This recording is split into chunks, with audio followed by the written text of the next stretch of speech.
Subsea cables are high-capacity fiber-optic lines laid along the ocean floor to enable global communication by transmitting data between continents. Spanning thousands of miles, they carry an estimated 95% of international internet, phone, and data transmissions. Critically, these cables are vulnerable to sabotage by state actors, as they form critical infrastructure for global communication and economic stability.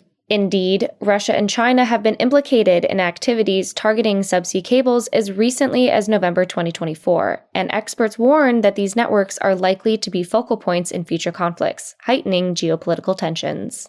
Josh Dzieza is a reporter for The Verge and has covered the subsea cable industry and the strategic importance of subsea cables. He joins the podcast alongside Gregor Vand to discuss this invisible and increasingly important network infrastructure. Gregor Vand is a security-focused technologist and is the founder and CTO of MailPass. Previously, Gregor was a CTO across cybersecurity, cyber insurance, and general software engineering companies. He has been based in Asia-Pacific for almost a decade and can be found via his profile at vand.hk.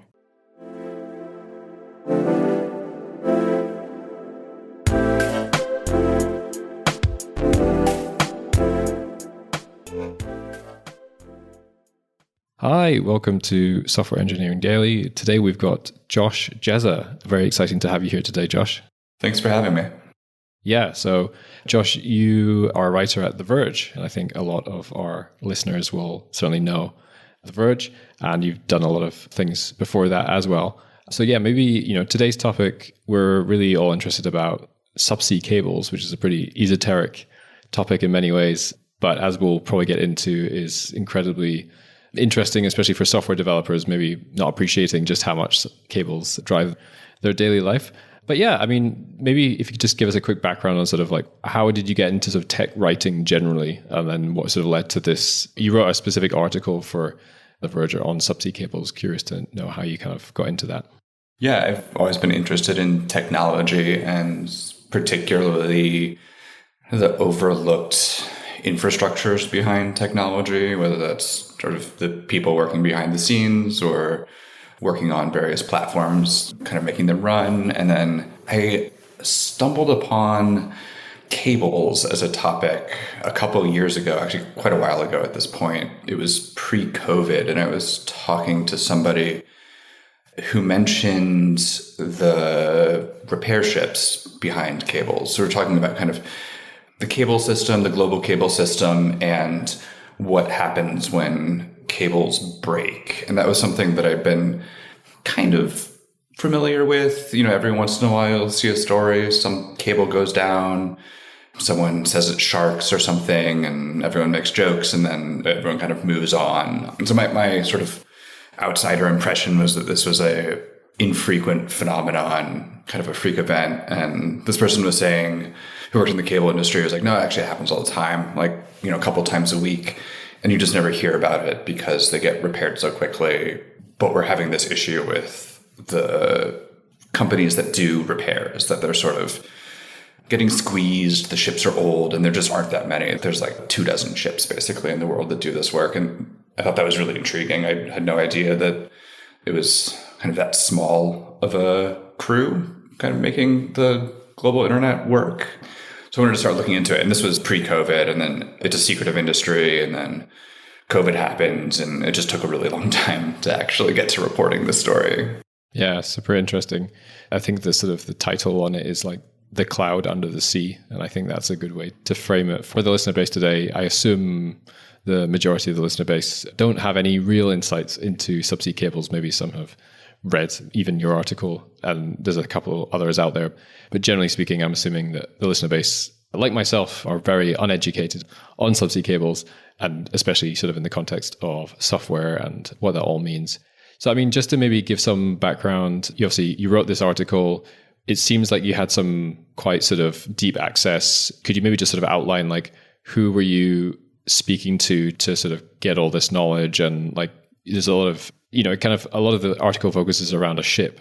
I mean, were you on that ship, or like, how did that kind of look?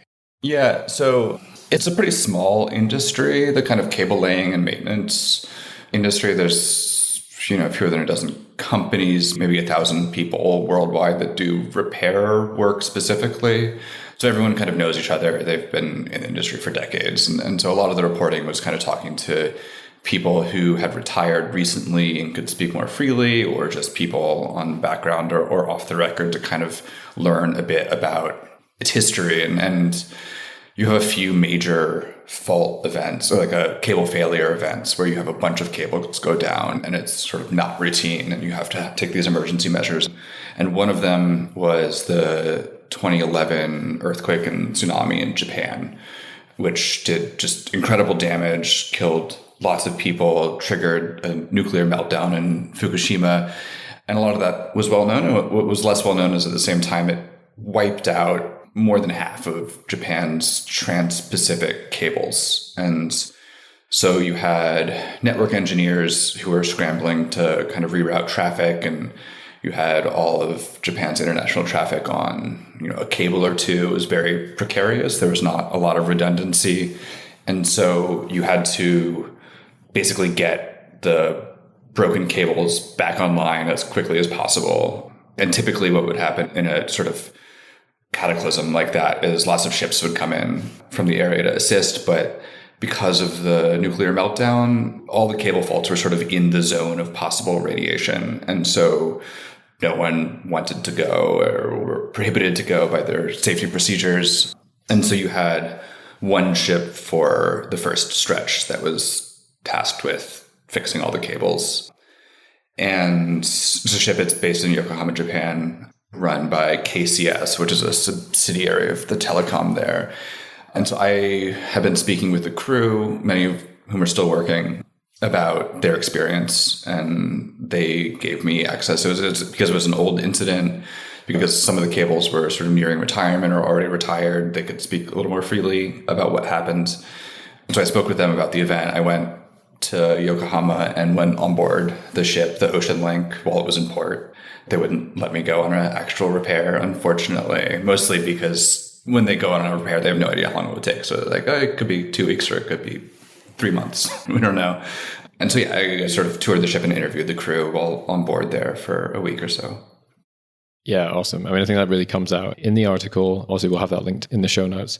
So let's maybe just sort of set the scene. I mean, can you describe why are cables so significant to the world? And then maybe sort of just take that one step further, like, I guess, to software generally.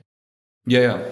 So the internet is cables, basically. Like, there's that Ted Stevens quote that he got a lot of flack for about the internet being a series of tubes, but it's basically true. Especially what makes it global are these cables that run. There's about 500-600 systems globally that just run across all the oceans. And they're quite thin. They're basically like a garden hose. And at their core are hair-thin strands of fiber-optic glass that transmit just a tremendous amount of data. And that's basically what makes the web, worldwide. It's how, if you're sending an email anywhere across the ocean, if we're talking right now across several oceans, and that data is going on these cables under the sea. And they're laid by, they're quite literally on the bottom of the ocean, like a ship just with a big sort of thimble on the back goes across the ocean laying these cables. And for the most part, they sit there and it's generally quite safe there, 3 miles under the sea. And then every once in a while they'll snap because they're like actually quite fragile. They're very thin. But anyway, going back to sort of the internet infrastructure component of this, sort of previously, a lot of it was kind of point to point, person to person, city to city communication like we're doing now. I think in recent years, and we're talking relatively because like this industry's roots go back to the telegraph era, like a lot of these routes and a lot of these processes, and even the sort of the company's genealogies go back to the Victorian era. But sort of more recently, a lot of the routes and data being transmitted are kind of data center to data center. You have, giant user-generated content platforms that are syncing their libraries around the world, why you can get TikTok and YouTube videos from anywhere globally, cloud services, making sure they're always online, when you land in a new country and you can get your Microsoft Office or Google Docs or whatever. It's because all this data is being synchronized globally across these cables. Yeah, and I think you brought it out quite well. There's a sort of misconception that satellites play a huge part in this, and actually that's just not the case. Yeah, satellites play basically no role. The stats vary, but it's, at the low end, 95% of global transoceanic traffic is on these cables. At the high end, it's 99.5 or something. The satellites, they just don't have the bandwidth. There's so much data going across these cables. You think about all the video content, all the sort of AI requires a ton of data. And satellites, they rely on the cable system too. Like at some point, the base station is plugged into the cable network. It's how it's able to access the rest of the web. Yeah, I mean, this episode isn't about satellites or the infrastructure that's using that, but yeah, sort of, I think it's good to point out that sort of even the satellites ultimately are sort of relying on cables somewhere. When someone is trying to get access, it's just that if they can't get access from a cable that's sort of near them for whatever reason, then maybe the last mile can sort of be handed off to a satellite or something along those lines effectively. Yeah, I mean, we're seeing that they could be very good for last mile stuff, especially kind of remote islands, remote areas. But yeah, the cable system is the heart of the internet. Yeah. And I think one big kind of theme of your article, and is interesting just to touch on, is the idea that the maintenance is the bit that kind of nobody really wants to put their name to or their money to. It seems like there has been a lot of building that's been done, and again, that gets done over the years. So yeah, could you maybe just speak a bit to like who has actually laid these cables in the first place, and then I guess who's maintaining them, and then we'll get onto the future stuff as well. But I'm also curious, like, how has the landscape changed in terms of who is laying them now, say, versus, I don't know, 20 years ago? Yeah, it helps to sort of get a sense of the industry's origins when it comes to repair. And sort of going back even farther, you have, and it was originally kind of national telecom monopolies, and they did everything, and maintenance was just part of the cost of doing business. It wasn't kind of its own industry. You had, like, they laid cables, they also fixed them when they broke. And then around the 1950s, when you started having coaxial cables, the national monopolies realized it didn't make a ton of sense to just have a repair ship standing idle to fix their own cables, just because it happened relatively infrequently. And so they kind of pooled their resources, divided the oceans into zones, and said, AT&T will have a ship in this region and it will repair everyone's cables that break here. And then kind of around the turn of the century, when the monopolies started to get broken up and spun apart, you have the ship operators kind of spin off into their own businesses. So you get companies like Subcom in the US, which used to be part of AT&T, and now they lay and repair cables. They're their own business. And it's governed by private contracts. And, you lay a cable, you sign a contract with them to lay the cable, and then repair works slightly differently. It's a little bit more of kind of an insurance-like arrangement where you have, so it gets a bit complicated and unusual, but like there are two ways of sort of organizing repairs now. One of them is you have a zone maintenance agreement, and they're kind of like the zones the old telecoms used to have, but you'll have like a handful of ship operators that are part of the zone, which is governed by like a nonprofit organization that various cable owners will pay into and say, like, we'll pay an annual premium plus like a day rate. If a cable goes down, we call in, and you're supposed to have a ship on standby that will go out in 24 hours, and sort of we pay whatever the day rate is. Now you have other sort of more private arrangements too, where you'll have a cable owner that will just say, like, hey, Subcom, fix our cables, we'll work this out privately. And that's just a very different kind of structure than you used to have. Now you have ship operators that, like, they're running a business, but it's not a great business. No one really wants to pay for maintenance. They want to pay as little as possible, and they'll pay kind of enough right now to keep things being fixed, but not enough to sort of invest in new ships or sort of grow and expand.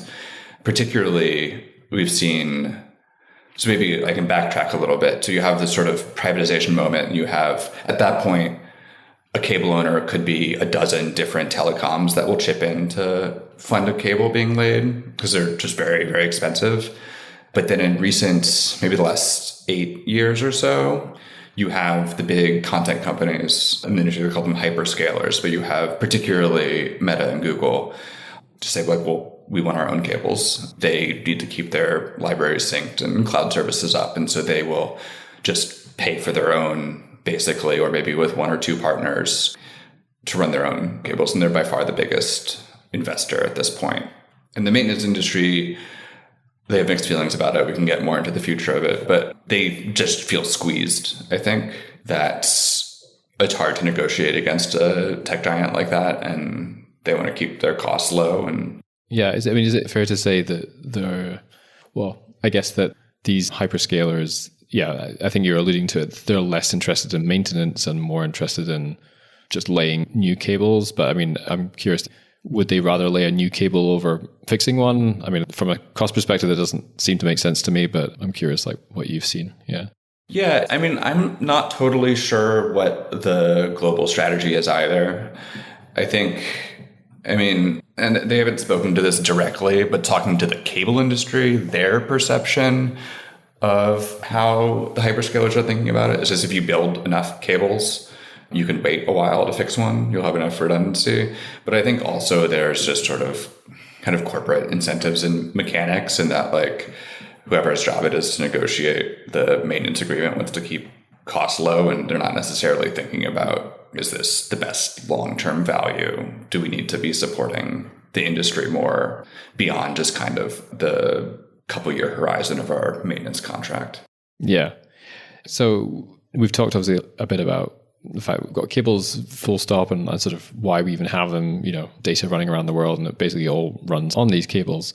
That sort of has led into why it would make any sense for people like Meta and Google to get involved, because if a cable goes down, then it's not like electricity where sort of someone says, well, my country's or city's electricity is down and it will be back in a couple of hours and nothing to do with Google. It's sort of, well, if it says like, Gmail is down right now, then actually that does sit on Google having to explain like what happened. And I think that sort of reflects more on them than any other infrastructure. I think the thing that your article brought out was the fact that the repair process is both very interesting because it's actually not that different from how it's ever been done, but it's also like quite an interesting process. And I think that maybe also just helps sort of the listener base maybe get an understanding of like when their service goes down, whatever service it is that they're annoyed about is not responding right now. Like, could you maybe just walk us through like roughly like what is actually happening when, it's known that a cable has been damaged or even like almost fully severed? Yeah, no, it's a sort of strikingly analog and physical process. When a cable gets cut, an alarm will go off in the network operations center. Someone at the NOC will call their maintenance provider and say like, hey, we think we've got a cable down, and they'll start getting a ship ready. And also someone at the landing station, sort of where the physical cable comes on shore on either side of the ocean, will try to assess where the break is. And they'll do that basically by shining a light down the cable and timing how long it takes for the reflection to come back. And that'll pinpoint the fault, within a couple of meters. And so they'll start to get an idea of like, where in the ocean did this happen? What might have been the reason? Was there a ship in the area? Was there just an earthquake? And that'll give them an idea of kind of what they're looking at. And the ship, meanwhile, is loading up whatever type of cable from their depot is the cable that broke, because each one is different. And they're just sort of spooling it to the back of their ship and getting the crew ready and fueling. And they're supposed to sail out in 24 hours. Depending where in the ocean it is, it could, take a couple hours to a couple days to get there. They survey the terrain, try to get a sense of kind of where in the ocean, what depth, what the ground is like. And generally, I think one of the first misconceptions is that it's all sort of robots and submarines, but basically anything past, I forget what it is exactly, but not super deep after you can't really use an ROV. That's really just sort of for near shore work. But a lot of the deep water work, you have to just sort of use big hooks that you lower into the ocean, basically. And so the first step, and this is a little bit tricky to visualize, but imagine the cable is sort of on the bottom of the ocean. It's laid with very little slack. And so you can't actually just pull it up to the surface to fix. The first thing they do is they lower like a big knife into the bottom of the ocean and drag it across perpendicular to where the cable path. And they're watching the tension meter, and they can see it kind of increase and then drop off. And that means that they've sliced the cable. So now they have a clean cut. And so they reel back the big knife.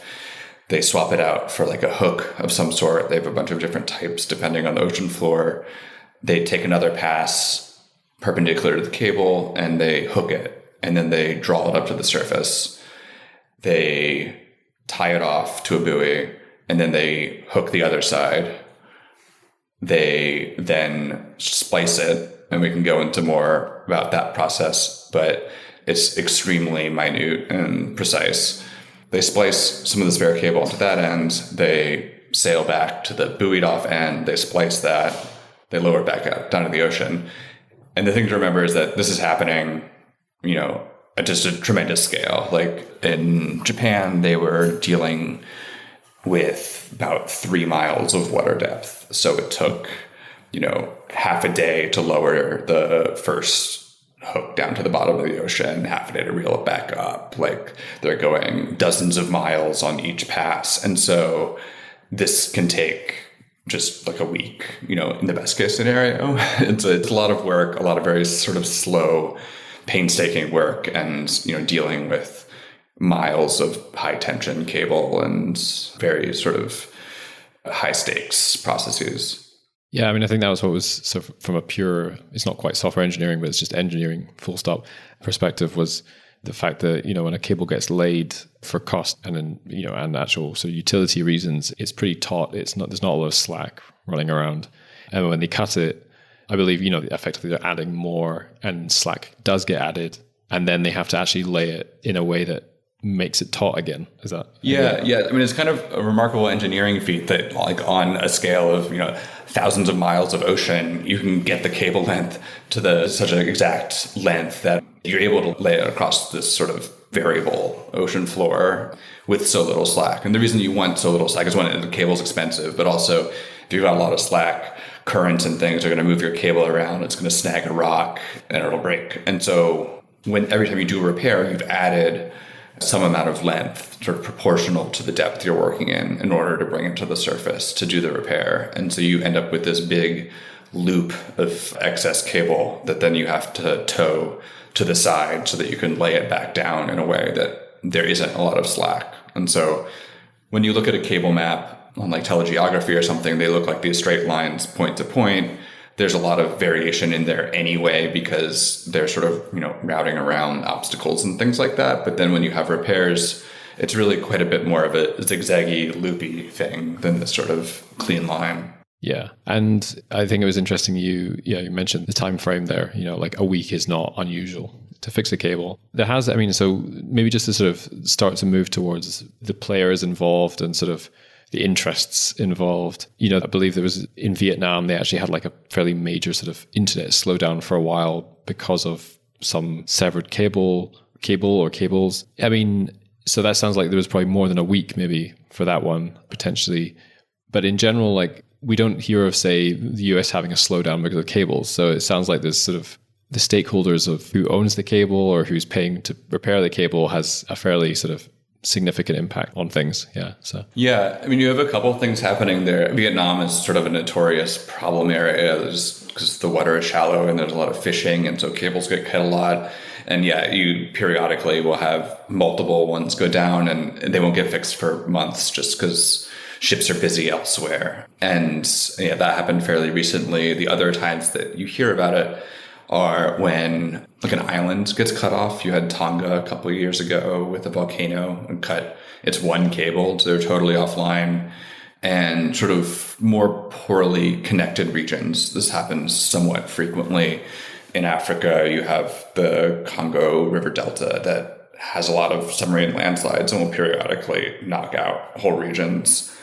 The US is in a privileged position for a couple of reasons. One, it's just big. And so a lot of the cables sort of go over land, which also break all the time. But you have some more sort of options to route around. There's a lot of internet is based in the US. You have all the data centers, all the big tech companies are here. It would be a problem if all of our cables got cut. Would it be a problem for just the entire planet? And there are so many sort of routing either through the Atlantic or the Pacific that it's not a huge risk short of kind of external aggression, like some sort of deliberate attack. But this isn't to say that we're immune. Like there's not actually as much redundancy as you would really like. A lot of the cables just sort of go into New Jersey and New York or kind of LA, San Francisco, Oregon. So they all sort of go to the same place, but compared to an island or a region that's sort of getting more connected, there's a lot of redundancy.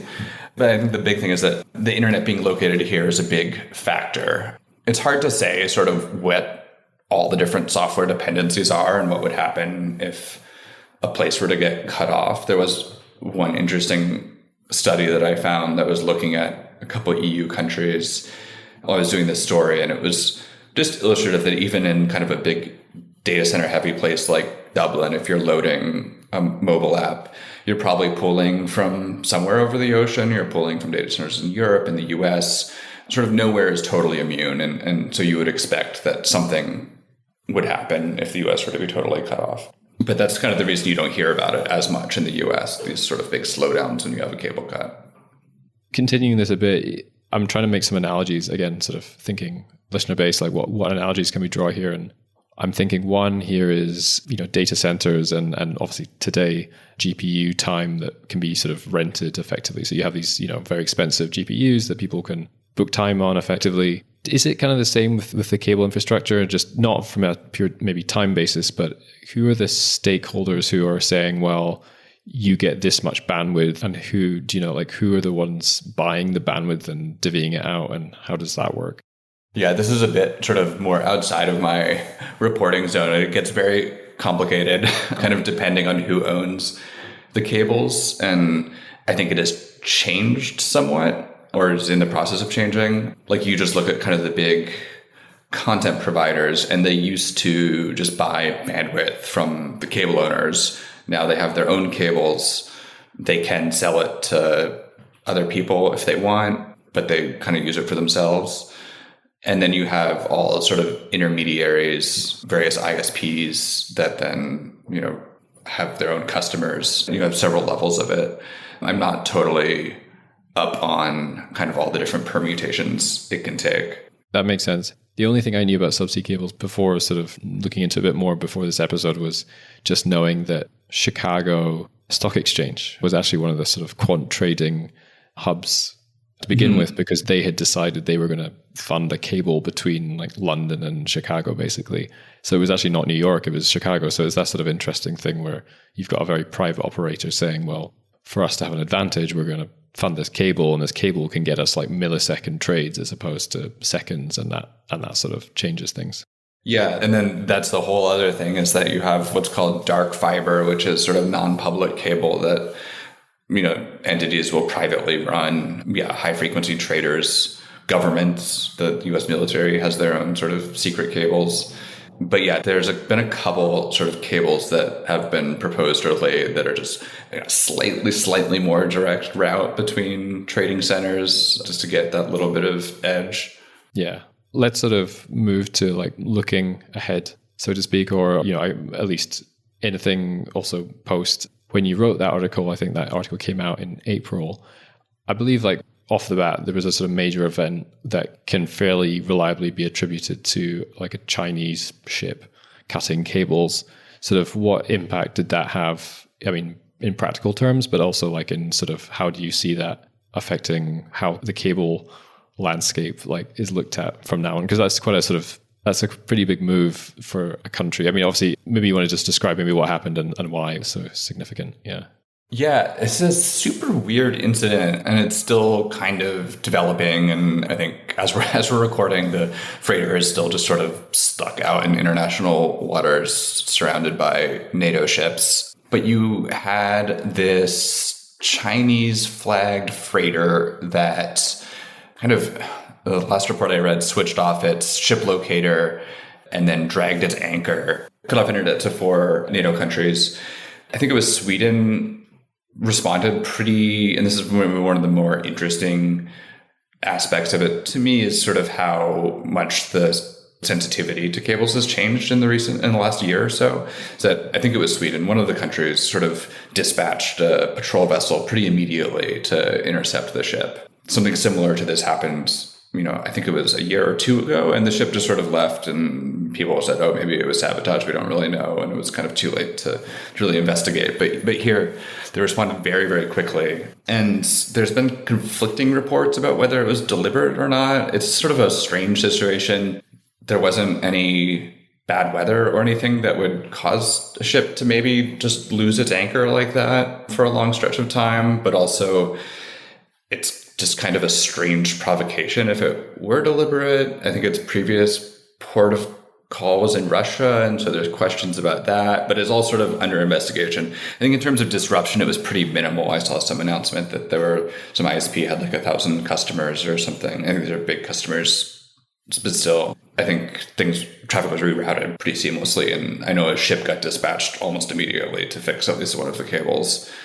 But I think it's a symptom of the increased geopolitical sensitivity around cables. I think this has been building for a while, but particularly in the last couple of years, there's just a lot of talk about the possibility of sabotage, this kind of gray zone warfare around data infrastructure. Continuing the just general geopolitical, but not specific to any sort of exact incidents, but the locations themselves, I mean, I think I'm aware that places like Marseille have become a hub for whether it's laying the cable or providers, and something along the lines of because of Brexit, that Oman has become a strategic point as well. I mean, even if you can't speak to these exact examples, what other kind of places come to mind when it's sort of these maybe slightly odd places have popped up actually as being very critical to sort of smoothing out the infrastructure, based on now what we're seeing is these cables are quite a sort of, they're a strategic asset more than anything. Yeah. The geography of this stuff is really interesting. And so you have major landing points, which are, places like Cornwall, or there's a point in New Jersey, there's some places in Northern California where it's just a lot of cables land. And so those are just places of extreme infrastructure vulnerability. If something were to happen there, it could be really disruptive, just because you'll have, a dozen cables landing. Myrtle Beach is one that a lot of stuff is landing at now. And so these points, they're not necessarily near big population centers. They might be near big data center clusters, but they're usually, these landing stations are kind of anonymous looking shacks on the side of the ocean with a lot of heavy power lines going to them. And it's always kind of been security through obscurity. They're not really marked. I think there's been talk about kind of hardening them and creating more security infrastructure around them, just because they're so vital to the global infrastructure. And then you have kind of the repair geography, which is slightly different, where you have cable depots around the world. And that's basically just a port somewhere that is both central but relatively out of the way in terms of, out of the path of hurricanes, in a geopolitically stable place where you can store a bunch of spare cable and moor a couple ships, sort of maybe just one ship. And so they can be a bit random seeming, like Curacao is one, just an island in the Caribbean that's out of the frequent hurricane path. There's one in New Jersey. There's Marseille is a big one. Then there's various ones. The Yokohama is one for that region. And I'm forgetting where the sort of major South Pacific ones are. But you have sort of these somewhat random seeming installations where they have, just a cable depot in a ship, basically.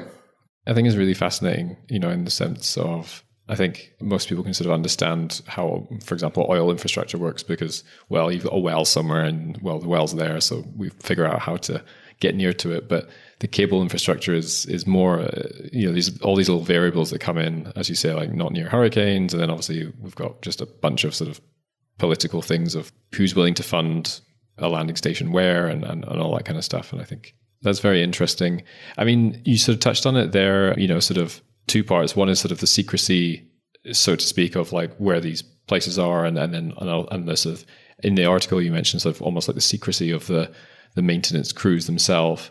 And then just sort of looking at, well, what's the path forward here? And it's sort of, it feels like, redundancy and resiliency is probably where things should be looking, where, if the maintenance requires all this effort and I say sort of almost like secrecy around it because, it's getting a bit tangled politically as well. What are you seeing in terms of how this is being looked at as, how do we make these cables stronger and more, resilient? And I mean, redundancy, i.e. laying more and more cables to do exactly the same route, for example. Like, what are you seeing in that sense? Yeah. It's interesting. It's kind of happening on a couple different tracks. A lot of what's actually getting done currently is just private companies, basically, funding new cables, funding their own cables. That's not affecting the maintenance industry significantly yet, but it's increasing redundancy. There's more and more cables being laid all the time. Although, this is sort of a side note, there are questions about whether it will increase redundancy if you have that you could end up in a scenario in some models with fewer but higher capacity cables, which would decrease redundancy because then if one of these mega cables goes down, it's a bigger problem than a bunch of smaller cables.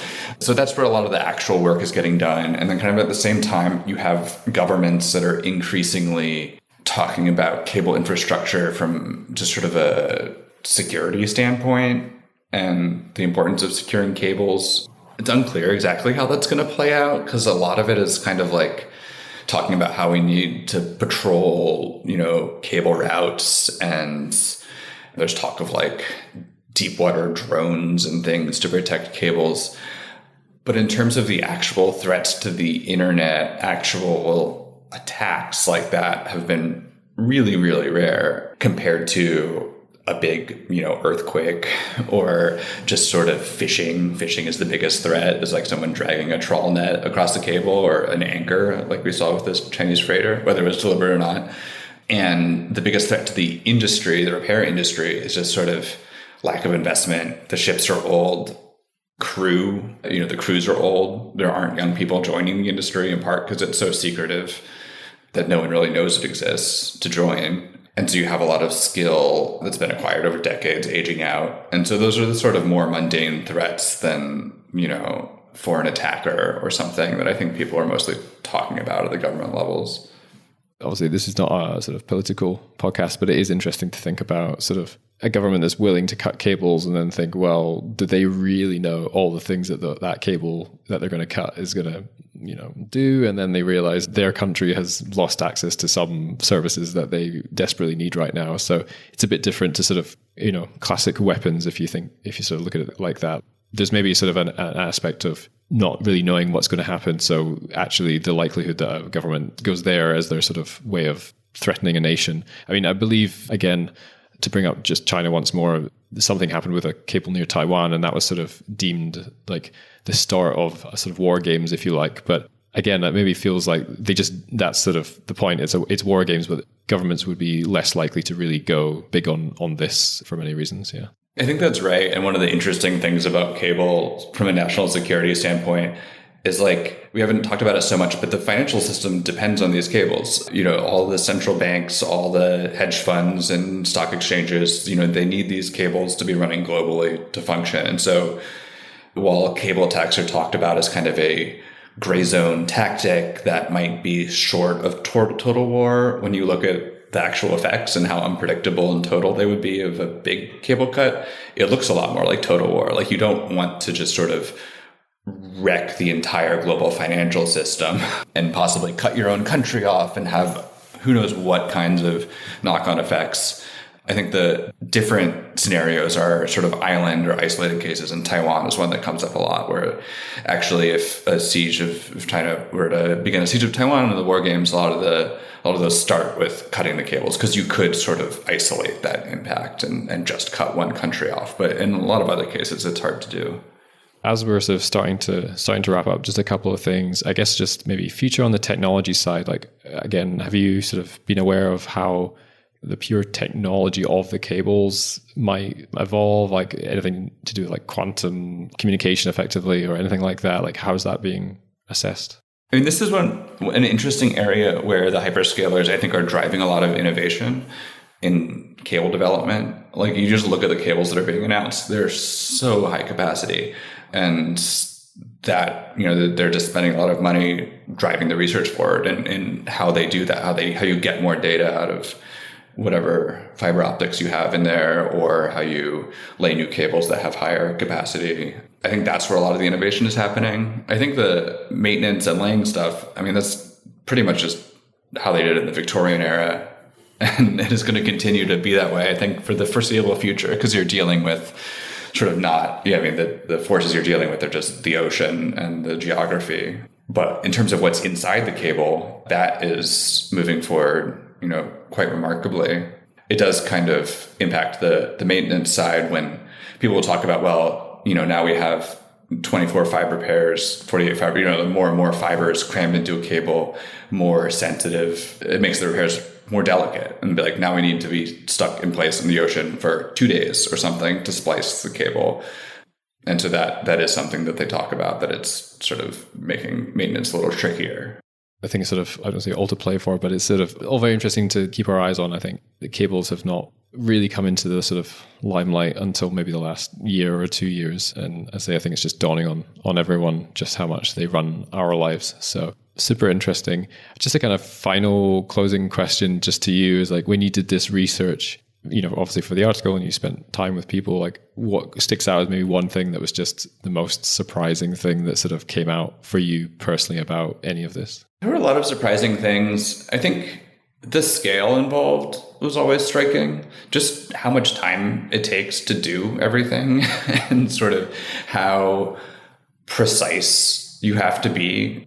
Just you're working on a project where it's kind of every step could take, a day or something. And how you have to be so focused on, what does the tension meter say? And what exactly do we think is happening here? I think it's an interesting example of, like, you're working with really sort of cutting edge information technology on one level, but on the other level, it's just so analog. Like, you don't really know what's happening on the bottom of the ocean. You're really just kind of fishing, quite literally just seeing what is happening with your line. And I think that was a striking juxtaposition. Yeah, I remember there's some part in the article sort of where it's talked about like how exactly it takes a lot of time, there's a lot of just sort of waiting around to see what surfaces literally. And, when it comes to the engineering side, it is a lot of, well, the longer you're in it, the more sort of these little feeler points kind of drive an engineer being able to say, well, they can sort of make a judgment on something. And which is, I think, again, it sort of feels very, in a nice way, like old school engineering versus sort of today when we get a response back in, milliseconds and can fix something that way. So, Josh, thank you so much for making the time today. I think it's been amazing to sort of bring out, a lot of the article that you wrote into today's episode and kind of go beyond that as well. Where can people find you and sort of find more of your articles and all that kind of stuff? You can find me at theverge.com. Yeah.